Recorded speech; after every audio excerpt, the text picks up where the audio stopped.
이 느부갓네살 왕은 바벨론의 영광을 이끌어낸 인물입니다. 자신의 능력과 권세로서 대제국 이 바벨론을 건설했던 왕입니다. 여러분, 바벨론 문명이 얼마나 발달된 문명인지 모릅니다. 고도의 발달된 문명을 가지고 있고 과학 기술을 가지고 있었고, 그래서 그 문명을 통대로 이제 이 유프라테스 강과 티그리스 강 사이에 그 사막에다가 바벨론 왕국을 건설하게 됩니다. 그런데 이 느부갓네살 왕이 자신의 영광을 드러냈을 때 어떻게 되느냐 하면, 그는 완전히 짐승처럼 그렇게 변하게 되었습니다. 자, 먼저 다니엘서 4장 30절 31절 말씀 한번 듣겠습니다. 나 왕이 말하여 이르되 이 큰 바벨론은 내가 능력과 권세로 건설하여 나의 도성으로 삼고 이것으로 내 위엄의 영광을 나타낸 것이 아니냐 하였더니, 이 말이 아직도 나 왕의 입에 있을 때에 하늘에서 소리가 내려 이르되 느부갓네살 왕아, 네게 말하노니 나라의 왕위가 네게서 떠나느니라. 아멘. 나라의 왕위가 네게서 떠났다 이랬어요. 여러분, 이 느부갓네살 왕이 바벨론 제국이라고 하는 그 어마어마한 제국을 건설했단 말이에요.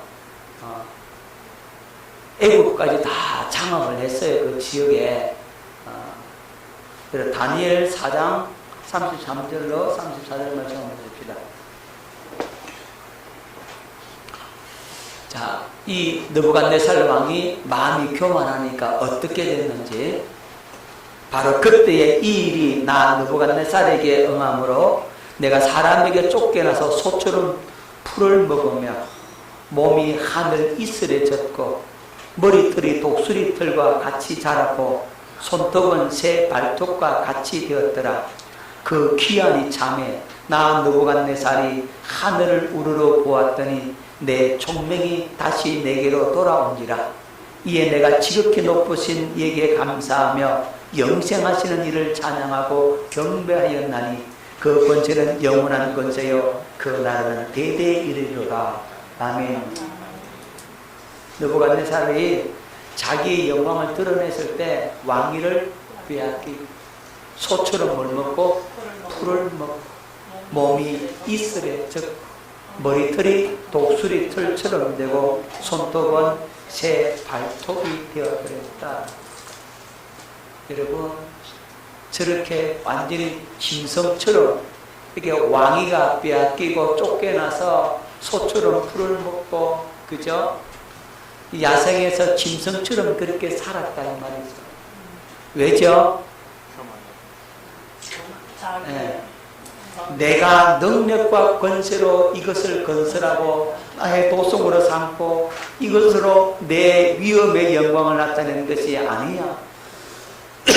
누가 했다? 내가 했다. 네, 내가 했다. 자기 이름을 높이고 자기의 영광을 나타낼 그때 하늘에서 소리가 내려서 느부갓네살 왕아, 네게 말하노니 나라의 왕위가 네게서 떠났다.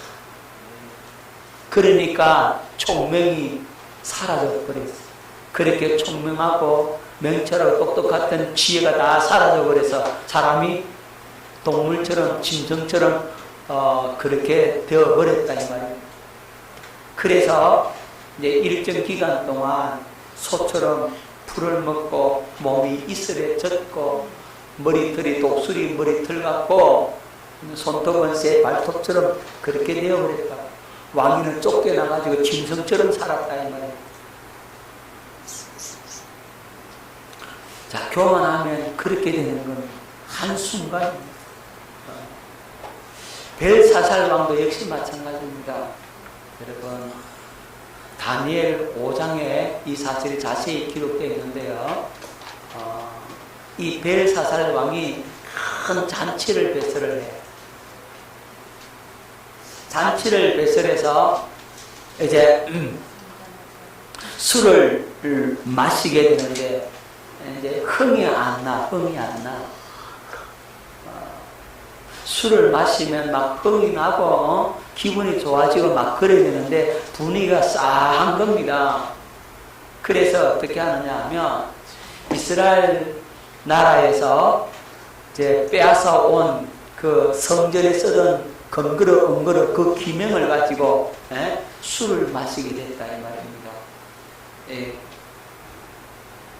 그러니까 하나님의 이름을 모독하고 자기의 어떤 그 영광을 대단한 것처럼 나타내려고 그러니까 이제는 어떻게 됩니까? 흥이 막 이제 돋아나서 그죠?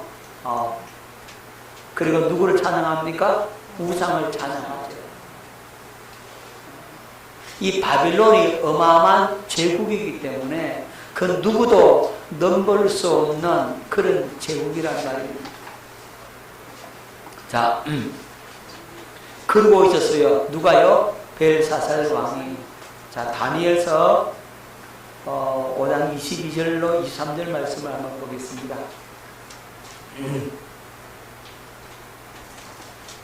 벨사살이여 왕은 그의 아들이 되어서 이것을 다 알고도 아직도 마음을 낮추지 아니하고 도리어 자신을 하늘의 주제보다 높이며 그의 성전 그릇을 왕 앞으로 가져다가 왕과 귀족들과 왕후들과 후궁들이 다 그것으로 술을 마시고 왕이 또 보지도 듣지도 알지도 못하는 금, 은, 구리, 쇠와 나무들로 만든 신상들을 찬양하고 도리어 왕의 호흡을 주장하시고 왕의 모든 길을 작정하시는 하나님께는 영광을 돌리 아니한지라. 벨사살 왕이 이렇게 했어요.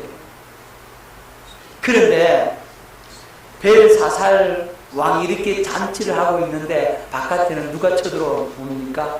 이 키루스 왕이, 고레스 왕이 대군을 이끌고 쳐들어왔습니다. 그런데도 그들은 뭐하고 있다고요? 잔치를 배설하고 있는 겁니다. 왜 그러냐면 이 바벨론 나라는 고레스라고 하는 신출력의 저놈은 이것을 무너뜨릴 수 없다. 예. 지금 이 성 안에는 40년 동안 먹을 수 있는 식량이 시장되어 있다.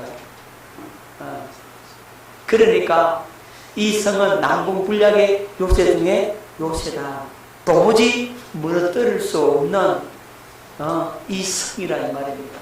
여러분, 성 두께가 마차가 2대가 이렇게 지나가도 될 만큼 그만큼 성곽의 두께가 두꺼워요. 그게 무너지겠냐고.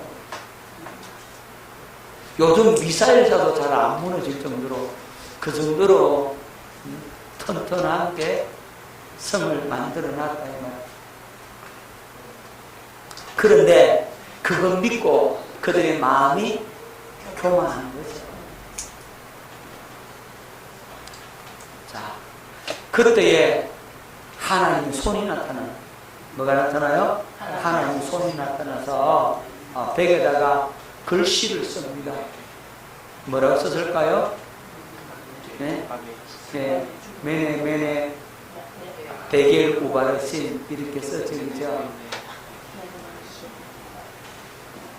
그렇게 글자를 다 썼어요.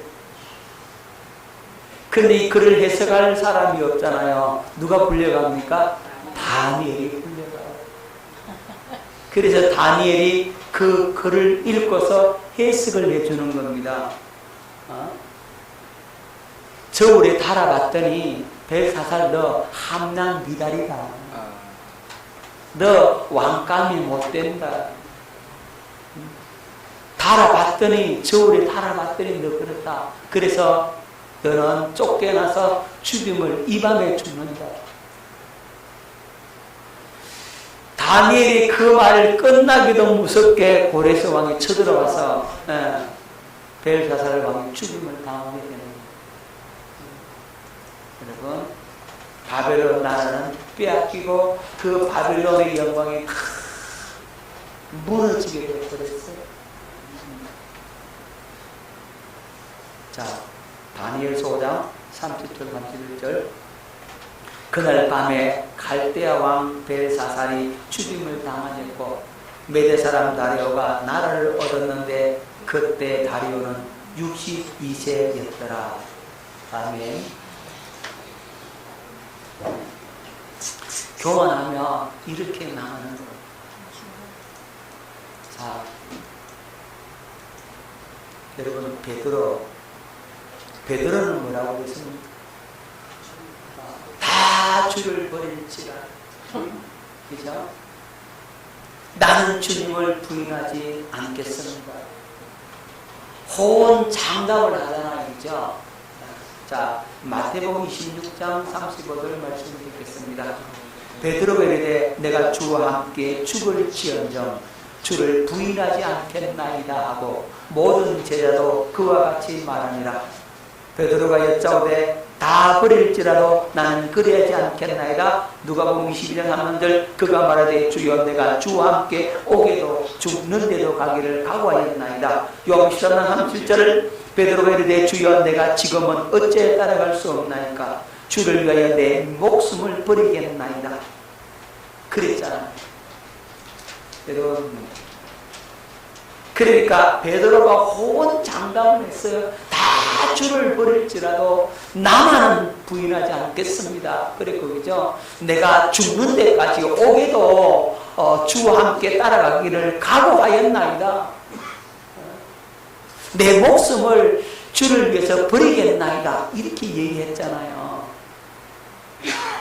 그런데 마태복음 26장 7절에 그가 뭐랍니까? 그가 저주하며 맹세하여 이르되 나는 그 사람을 알지 못하노라 하니 곧 닭이 울더라. 닭 울기 전에 그 밤 닭 울기 전에 예수님을 모른다고 몇 번? 세 번씩이나 확정적으로 부인합니다. 첫 번째는 단순 부인, 두 번째는 저주하면서 부인, 세 번째는 저주하면서 맹세하면서 부인했단 말입니다. 왜 그랬어요? 마음이 교만했어요. 그죠? 여러분, 호언 장담하는 사람 치고 잘 되는 걸 내가 못 봤어. 우리는 장담할 게 아무것도 없다 이 말이에요. 누가 장담합니까? 장담할 수가 없는 거죠. 자기 자신의 모습을 보지 못하며, 그죠? 장담하게 되는 거예요. 결국 베드로는 이제 마음이 교만해서 예수님을 모른다고 세 번씩이나 부인하고 말았습니다. 그 밤이 다가기 전에. 그게 누구 모습이라고요? 네, 그게 내 모습인 줄 알아야 돼요. 우리 베드로보다 나을 게 하나도 없어요. 새벽닭 울기 전에 세 번씩이나 부인했던 베드로. 자, 마태복음 26장 14절 그가 저주하며 맹세하여 이르되 나는 그 사람을 알지 못하노라 하니 곧 닭이 울더라. 그렇죠. 그래서 베드로는 이 닭 울음 소리를 듣고 주님이 하신 말씀이 생각이 나서 그 밤에 바깥에 나서 심히 통곡하며 얘기하게 되죠. 여러분, 주식 들짝 찍어 우리 장담하지 맙시다. 시작. 장담하지 맙시다. 장담은 무엇입니까? 여러분, 닭이 잘알죠. 닭이 떠요. 교만해서 인구 조사를 명령합니다. 여러분, 다윗이 이제 대적을 다 물리치고 나라가 평안하고 태평성대를 이제는 이루었어요. 나라가 평안하고 어려움 없고 어떤 마음에 걸리는 것도 없고, 마음에 걸린다면 성전 하나 못 지어서 성전 못 짓는 그 마음 하나 밖에는 없다 이 말이에요. 다 마음이 원하는 다 이루었어요. 그죠? 백성들 평안하고, 바로 평안하고 살기 좋을 그때에 다윗의 마음속에 사탄이 격동을 하는 거예요.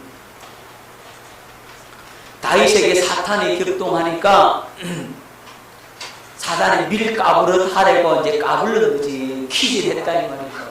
누가 퀴즈를 했다고요? 예. 마귀가 다윗을 퀴즈를 한 거예요. 그래서 다윗이 이제 교만에서 인구 조사를 명령하게 됩니다. 부하 장군 요압에게. 요압 장군이 얘기합니다. 왕이시여, 하나님께서 왕에게 더 많은 군대와 사람들과 세금과 모든 걸 주시기를 원하나이다. 어찌 이 큰 악을 행하여 하나님 앞에 죄를 짓겠습니까? 요압이 그렇게 간언을 하는데도 불구하고 이 다윗의 마음이 이미 사탄이 퀴즈를 하는데 넘어가 버렸어. 마음이 교만이 이렇게 올라가 버렸어. 어맹이다. 어맹이다. 요압아 어맹이다. 그러니까 요압이 어찌할 수 없어서 물러가서 인구를 조사를 하게 되는 겁니다. 자, 인구 조사를 그럼 왜 하느냐? 왜 할까요? 왕이 인구 조사를 하면 세금 징수를 용이할 수 있어요. 세금 징수를 많이 거둘 수 있어요. 그리고 군대를 편성할 수가 있죠. 그죠? 징집을 할 수 있다 이 말이에요. 그리고 부역을 부과할 수 있어요. 사람을 불러다가 일을 시켜 먹을 수가 있다 이 말입니다. 그죠? 결국은 뭐냐면 자신의 군사력을 과시하려고 하는 거다. 자신의 권력을 견고히 하려고 하지. 그죠? 자기의 이름을 나타내려고 하는 거죠. 다시 말하면 다윗의 콧대가 이렇게 높아져요. 마음이 어떻게 되고요? 교만해졌다 이 말입니다. 교만해져서 야, 내가 잘못했구나 하고 뉘우치는 순간 하나님께서 명령을 하나님께서 선제를 보내서 다윗아 너 선택해라. 세 가지를 보여줍니다. 3년 동안 기근을 당할 건지, 석 달 동안 대적에게 쫓길 것인지, 아니면 3일 동안 전염병이 창궐할 것인지, 이 세 개 중에 택하라 이렇게 말씀합니다. 자, 역대상 21장 12절 말씀 듣겠습니다. 혹 3년 기근이든지, 혹 네가 석 달을 적군에 패하여 적군의 칼에 쫓길 일이든지, 혹 여호와의 칼 곧 전염병이 사흘 동안 이 땅에 유행하며 여호와의 천사가 이스라엘 온 지경을 멸할 일이든지 라고 하셨나니 내가 무슨 말로 나를 보내신 네게 대답할지를 결정하소서 하니, 이 세 개 중에 뭐라고요? 선택해라. 그래서 다윗은 뭘 선택합니까? 3일 동안 전염병을 선택하게 되는 것입니다. 그 3일 동안 전염병을 선택하는데 3일 동안 전염병이 창궐해서 7만 명이 죽습니다. 어마어마한. 자, 우리 사무엘상 24장 14절 15절 말씀 듣겠습니다. 다윗이 가데게 이르되 내가 고통 중에 있도다. 청하건대 여호와께서는 긍휼히 크시니 우리가 여호와의 손에 빠지고 내가 사람의 손에 빠지지 아니하기를 원하노라 하는지라. 이에 여호와께서 그 아침부터 정하신 때까지 전염병을 이스라엘에게 내리시니 단에서부터 브엘세바까지 백성의 죽은 자가 7만 명이라. 단에서 브엘세바까지 말은 전 국토의 시작에서 끝까지 이 말입니다. 우리나라 말로 하면 백두에서 한라까지 그런 말이 되는 거죠. 단에서 브엘세바까지 백성들이 죽은 자가 7만 명. 어마어마한 숫자입니다. 그 당시 7만 명 같으면요, 큰 도시 하나가 날아가 버리는 거예요. 엄청난 대도시 하나가 날아가 버린다는 거예요. 어마어마한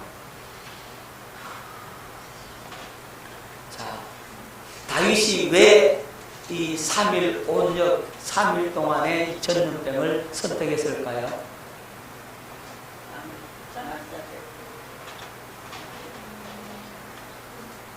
여러분 아까 봤잖아요. 말씀 봤잖아요. 청하건대 여호와께서는 긍휼이 크시니 우리가 여호와의 손에 빠지고 내가 사람의 손에 빠지지 아니하기를 원하노라 하신지라. 이게 무슨 말이냐면 여러분 이 3일 동안 온역에 빠지면 기간이 짧아. 그죠? 기간이 짧고. 자, 전염병은 누가 내리시는 거예요? 네. 이건 하나님께서 내리시는 거잖아요. 그래서 만약에 돼지에게 쫓겨나면 이게 사람에게 빠지는 거예요. 사람은 긍휼이 없어. 그렇잖아요. 하나님은 긍휼이 있잖아요. 그래서 하나님은 긍휼이 크시니까 내가 하나님의 손에 빠지고 사람의 손에 빠지지 않아야기를 원한다라고. 그래서 3일 온영을 선택한 겁니다. 그래가지고 이제 하나님의 사자가 천사가 칼을 빼들고 이제 이스라엘을 치려고 하고 있는 거죠. 그걸 누가 봤어요? 다윗이 보게 됩니다. 그래서 다윗이 이 아리우나의 타작마당에서 하나님 앞에 제사를 드립니다. 다윗이 아리우나에게 그 소와 그 기구들을 다 샀어요. 돈 주고 사서 하나님 앞에 제사를 드렸더니 하나님께서 그 제사를 받으시고 그리고 온역이 그치게 되는 거예요. 전염병이 그치게 돼요. 그래서 이 아리우나의 타작 마당이 뭐냐? 하나님께 제사를 드리는데 하나님의 응답을 받았잖아요. 바로 이곳이 솔로몬의 성전이 세워지는 장소가 되는 겁니다. 이곳이 또한 여러분 아브라함이 이삭을 바친 모리아 바로 그 장소란 말이에요. 그래서 거기에는 하나님이 응답하신 장소다 이렇게 되는 거예요. 불이 하늘에서 내려와가지고 그 재물을 살라요. 그래서 이제 재앙이 그치게 되는데 왜 이런 재앙, 이런 어려움을 당하느냐? 한마디로 다윗의 마음이 뭐였어요? 교만했어요. 여기서 중요한 사실은 뭐냐면요. 다윗이 이렇게 교만하게 되어진 이유가 뭘까?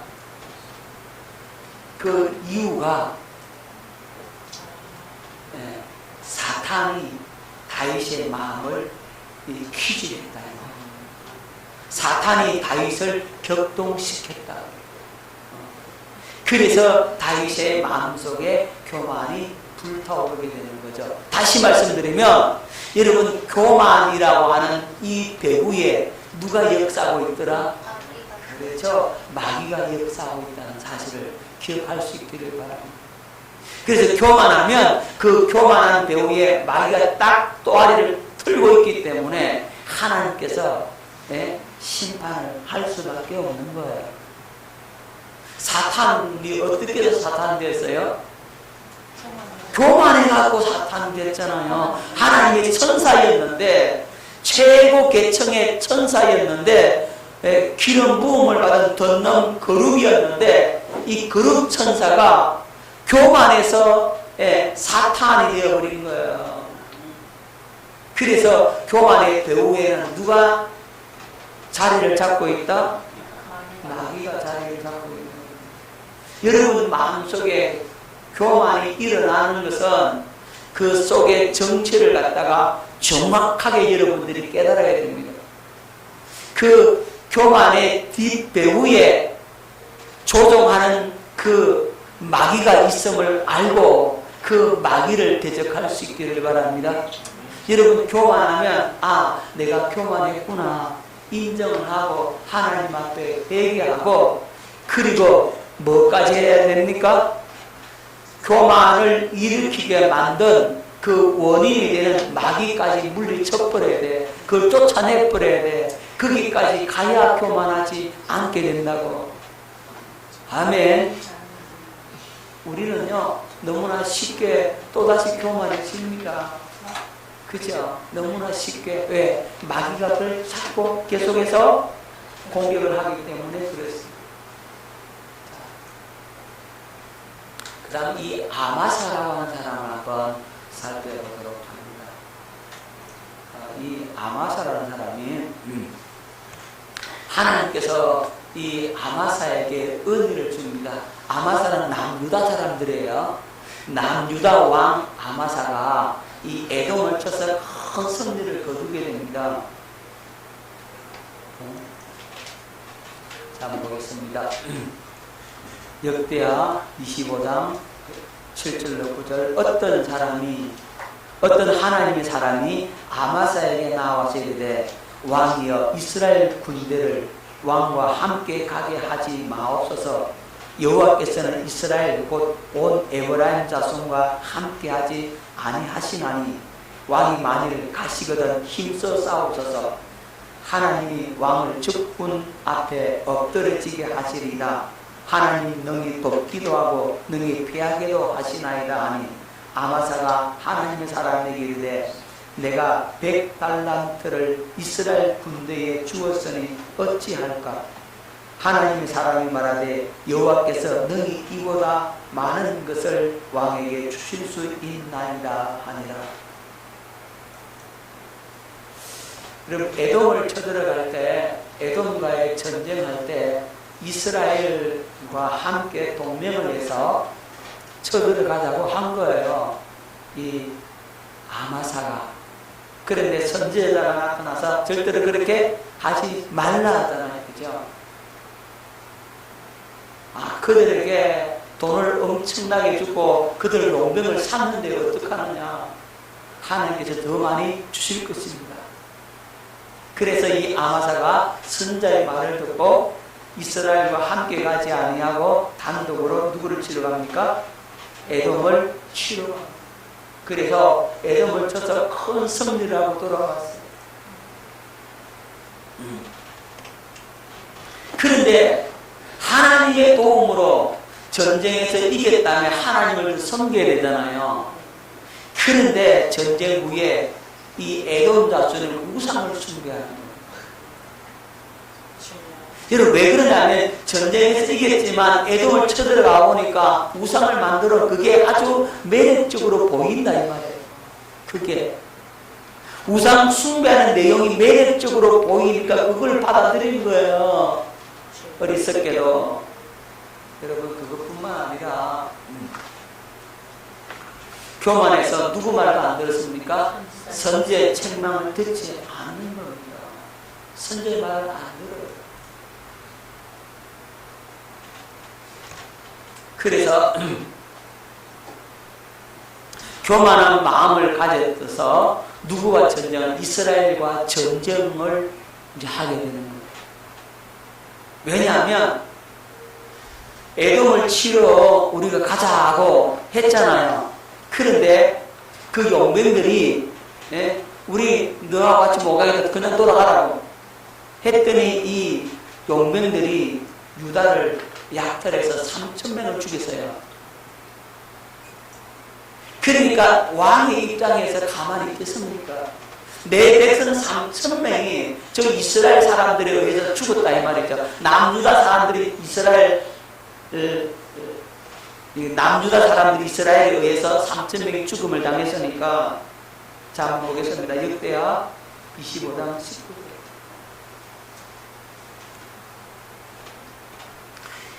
그러니까 이 아마사가 이제 화가 나잖아요. 자, 보십시다.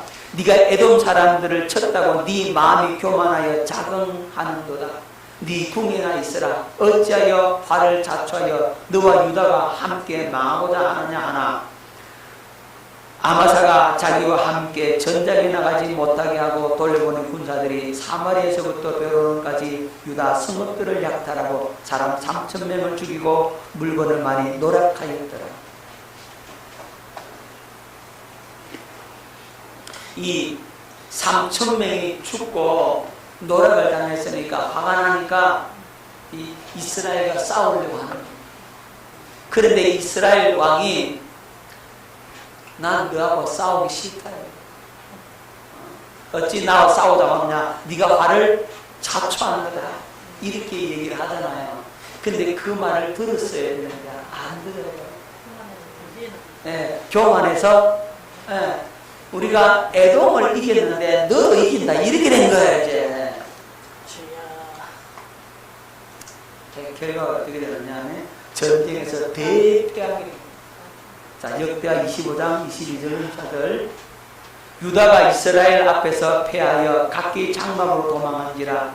이스라엘 왕 요아스가 베세메스에서 요아스의 손자 요아스의 아들 유다 왕 아마사를 사로잡고 예루살렘에 이르러 예루살렘 성벽을 에브라임 문에서부터 성 모퉁이 문까지 400규빗을 걸고 또 하나님의 전 안에서 오벳에돔이 지키는 모든 금은과 그릇과 왕궁의 재물을 빼앗고 또 사람들을 볼모로 잡아가지고 사마리아로 돌아갔더라.